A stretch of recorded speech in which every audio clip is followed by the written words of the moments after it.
em dic Alba, soc de Barcelona i estic fent el doctorat a l'IRB Barcelona.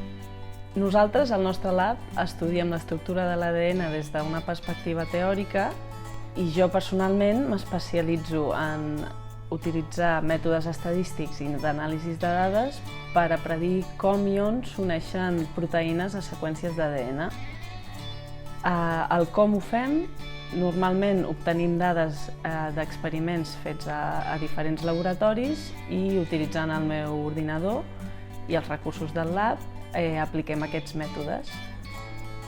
L'objectiu principal seria aplicar aquests mètodes per a entendre la regulació dels gens dins del nostre ADN havent estudiat aquestes unions de les proteïnes amb l'ADN, a partir sempre de la física, l'estadística i la bioinformàtica.